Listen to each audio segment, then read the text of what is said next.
Halo, oh ya, Apa kabar ya Pak? baik Tuhan. Terima kasih ya Bapak udah meluangkan waktu untuk kita pada hari ini untuk diwawancarai.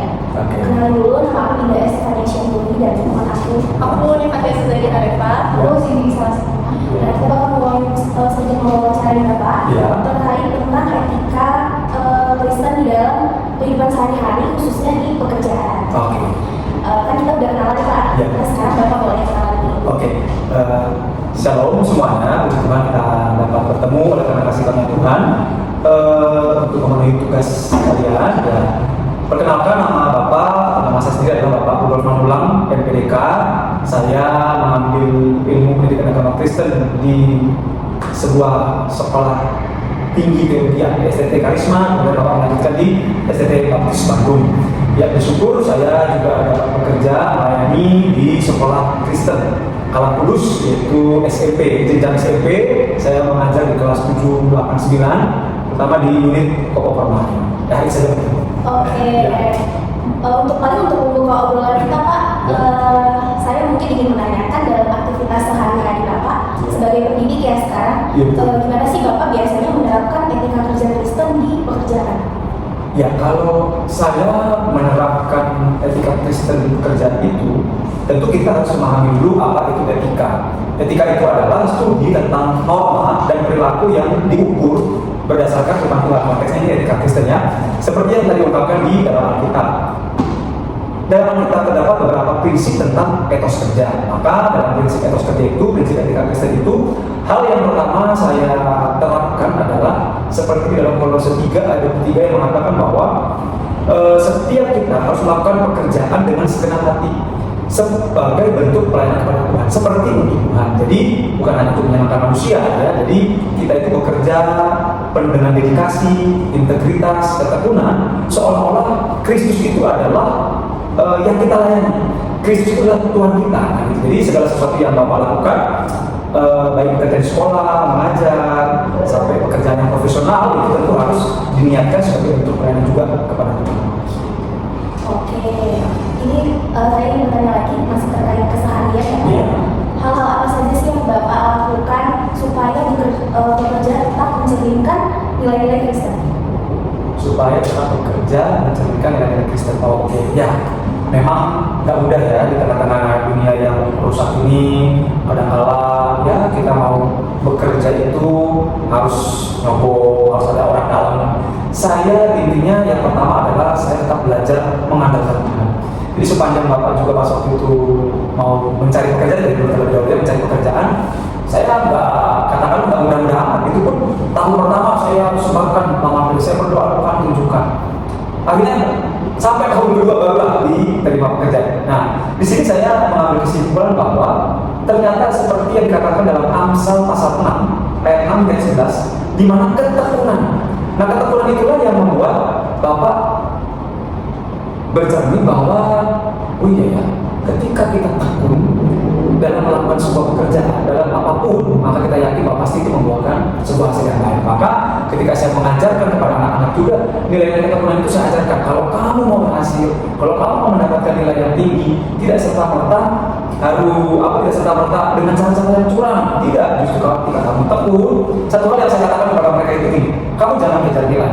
Tapi ketika kamu tekun, nilai itu yang mengejar kamu. Pasti akan mendapatkan, akan berdampak, akan berimplikasi daripada hasil ketekunan kamu. Oke, bagus banget Pak jawabannya. Ya, thank you. Oke, boleh dilanjut sama yang pertanyaan selanjutnya. Ya. Dari berbagai ajaran Kristen dan mulai dalam hidup Kristen itu, prinsip mana yang paling membentuk karakter Bapak dan pola kerja Bapak itu gimana?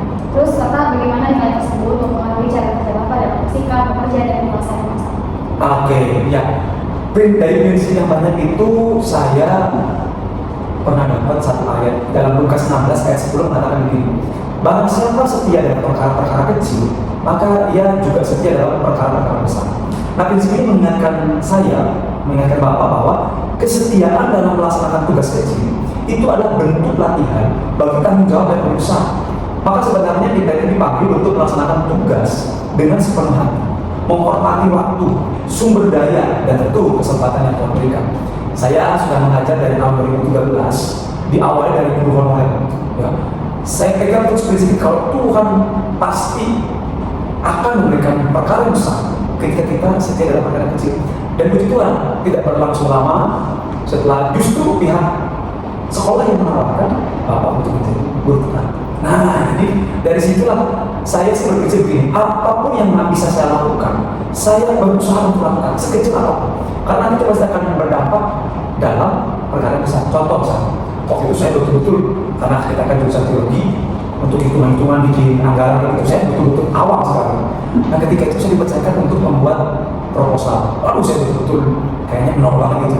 Tapi saya usahakan, saya bikin, saya cari contohnya, ternyata bisa. Puji Tuhan, sepanjang retret, ada kegiatan-kegiatan kita rohani anak kelas 7, 8, dan 9, saya bikin proposalnya, puji Tuhan dikasih sejajasan, dan semuanya hingga detik ini semua berjalan dengan baik. Bahkan detik ini, tahun ini, yang biasanya retret kelas 9, 8, dan 9, tahun ini kita coba kelas 8 itu lifting. Jadi lifting 3 hari 2 malam, kita pergi ke suatu tempat untuk berdiam, tinggal di rumah warga selama 3 hari 2 malam. Puji Tuhan kemarin sukses, proposalnya bagus. Iya, KKN, betul sekali. Nah, jadi nilai itu lah, siapa setia dalam perkara kecil itu tentu runutannya adalah tanggung jawab. Jadi kalau kita dalam pekerjaan, nilai etos kerja yang paling tinggi adalah tanggung jawab. Jadi itu yang betul-betul harus dilakukan. Nah, tadi pertanyaan berikutnya, nilai yang Bapak sebutkan tadi itu tentu mempengaruhi cara Bapak bersikap dan menyelesaikan masalah. Kenapa sih Pak? Kok tadi Bapak ngambilnya ayat-ayat Alkitab terus? Nah, kenapa? Karena Bapak berprinsip bahwa Alkitab itu adalah otoritas tertinggi dalam memberikan panduan baik secara teologis maupun praktis. Sehingga setiap orang percaya, terutama saya sendiri, apa saya juga Kristen dia, nilai-nilai tersebut harus dihidupi dalam kehidupan sehari-hari, baik dalam pekerjaan ataupun nanti setelah saya mencopot jabatan saya ketika berada di rumah, dan saya nggak lepas dari nilai-nilai Kristen tersebut. Besok pagi saya pakai lagi jabatan guru dasar agama, saya tetap menghidupi nilai-nilai tersebut.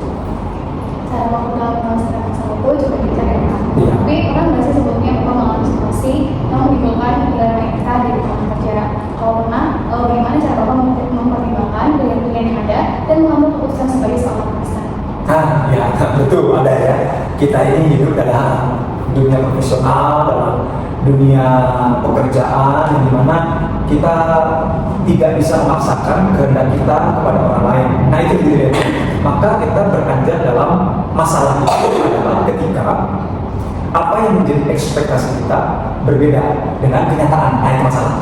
Nah itu masalah tentu runutannya adalah dilema etika dalam lingkungan kerja yang pada khususnya seperti yang tadi kamu tanyakan. Nah ada nggak sih Pak? Ada, itu ya ada. Contoh misalnya ada rekan kerja yang tidak mau membantu dalam suatu pekerjaan atau bahasa sederhana katakan mau enak sendiri. Jadi ini suatu pekerjaan besar yang membutuhkan tenaga bersama, tapi dia nggak mau membantu sesuai dengan SOP-nya gitu. Nah tentu saya sebagai orang percaya udah tahu harusnya bagaimana, kesal sendiri loh. Nah itu kan. Nah ketika sudah selesai acara, apakah kekesalan itu perlu saya pendam sehingga saya akan balas ketika nanti kamu sebagai ketuanya, lantas saya sebagai katakanlah bawahannya untuk menjalankan tugas tersebut, apakah saya akan balas? Tentu tidak. Nah, apakah kita tetap berlaku profesional? Nah, saya kembali berkaca kepada Kristus, sang punya segala nilai tersebut. Apakah Kristus serta-merta diterima oleh orang Yahudi pada waktu itu? Padahal dia tidak pernah melakukan kesalahan apapun. Nah, sekarang Bapak mengambil pilihan, saya merenungkan, pernah waktu itu, saya merenungkan bahwa profesionalitas kerja tidak diukur dengan like or dislike kita kepada seseorang berdasarkan kemampuan kerjanya. Jadi kita lakukan bagian kita, semampu kita, sedapat-dapatnya kita, dan biarlah Tuhan yang menilai. Jadi Bapak harus menerapkan pekerjaan itu sesuai dengan SOP atau prosedur yang ada. Biar kalau orang lain saja tidak sesuai, sudah. Yang penting kita tetap berlaku profesional, jangan menyimpan rasa dendam atau tadi kata-kata like or dislike itu. Nah itu tetap kita harus profesional dalam pekerjaan. Karena itulah kita yang akan bertemu tiap hari kan. Kalau kita misalnya dendam, benci, kita ketemu, kita sedih. Kita tetap harus tetap profesional dan berkaca kepada Kristus. Ternyata Kristus saja yang sudah sangat sempurna bisa saja kita tolak. Apalagi kita yang belum sempurna. Nah, betul. Jadi di sini aku akan lanjutin pertanyaan dari sini. Jadi ketika Bapak menghadapi tekanan pekerjaan seperti tuntutan dari atasan atau godaan untuk mengambil jalan pintas, nah langkah apa yang Bapak ambil lakukan untuk tetap menjaga integritas dan menjunjung tinggi kejujuran dalam setiap pekerjaan yang Bapak lakukan? Nah, iya, pasti ada, gitu ya. Tentu ada. Jadi ketika kita menghadapi tekanan pekerjaan atau tuntutan atasan, ada saja godaan mengambil jalan pintas. Contoh dalam dunia pendidikan misalnya, kayak kalian tahu lah kalau misalnya kita guru itu pasti senang banget lah punya siswa yang tanggung jawab, nilainya bagus, gitu kan. Nah, suatu ketika bidang kurikulum mengatakan, nih tenggat waktu nilai harus sudah masuk seminggu lagi. Kita tidak bisa memungkiri ada saja siswa yang abai, sementara nilai harus masuk. Wah, kalau saya berpikir bahwa tekanan kurikulum deadline-nya harus sekian, belum lagi tekanan pekerjaan di rumah, pasti mumet. Adalah kalau kita mau menjadi pintas, masuk aja nilai yang ada, nilai minimal gitu kan. Tapi saya tentu harus bertanggung jawab bukan saja kepada atasan, tapi kepada Tuhan. Nah, bagaimana cara Pak?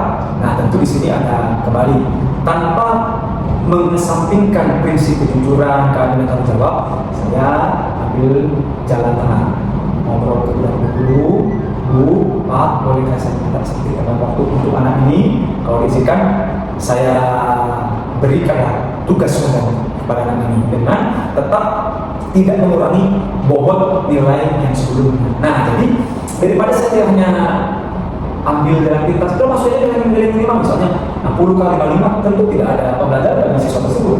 Maka saya tetap harus mengambil nilai kepada anak tersebut dengan cara tertentu, misalnya pokoknya 3 hari kamu nggak selesai, maka nilai kepadanya. Tentu ada sedikit cara tertentu yang dalam kutip sedikit memaksa siswa tersebut untuk tetap mengerjakan supaya dia tidak ada. Dan saya pun tidak melanggar apapun dari bidang kurikulum. Karena kalau saya pikir akan banyak sekali godaannya, tekanan apa gitu, kan akhirnya capek lah bikin ini sendiri. Itu ya. Maka saya berusaha untuk tetap bertanggung jawab kepada atasan dan juga kepada Tuhan. Terima kasih Bapak. Iya, itu memberatkan juga sih.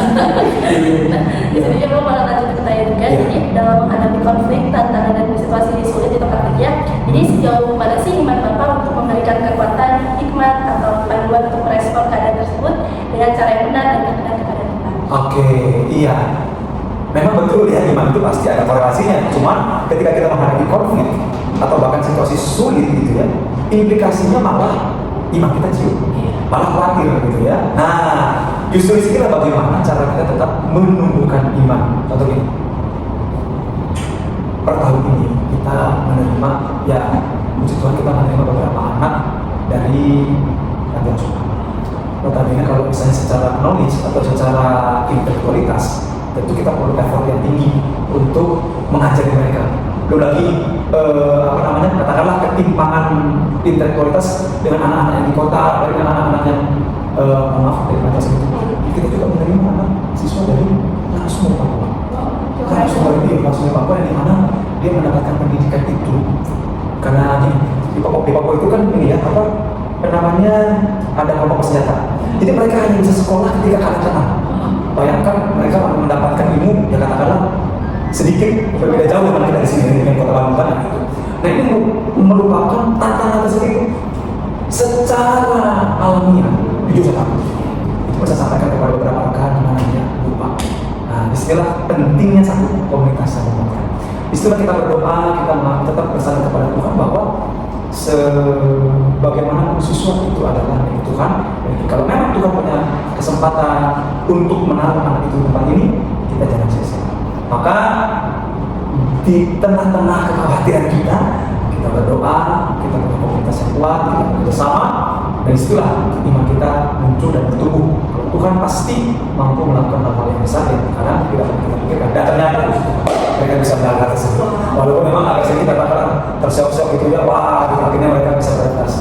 Jujur kemarin itu saya bilang sama mereka, untuk angkatan sekarang biasanya beradaptasi paling lama itu 3 bulan. Ini udah hampir semester, tapi ya itu ada Pak, jadi banyak banget nih knowledge yang kita dapat dari Pak Rudolf sendiri, yaitu jujur yang aku kaget tuh apalagi yang dari siswa dari Papua diterbangkan langsung ke Bandung, itu jujur keren banget. Apalagi yang dari panti asuhan juga ya guys ya, keren banget gitu. Jadi terakhir aku mau ucapin terima kasih Pak untuk kesempatannya, untuk wawancara, dan terima kasih juga atas waktu dan kesediaan Bapak untuk berbagi pengalaman dan juga wawasan. Dan semoga Tuhan dan terus membimbing dan memberkati Bapak dalam pelayanan dan kehidupan saya. Terima kasih. Nah, terakhir juga kami juga mengucapkan terima kasih sekali dan Tuhan Yesus memberkati. Terima kasih. Oke, Kak.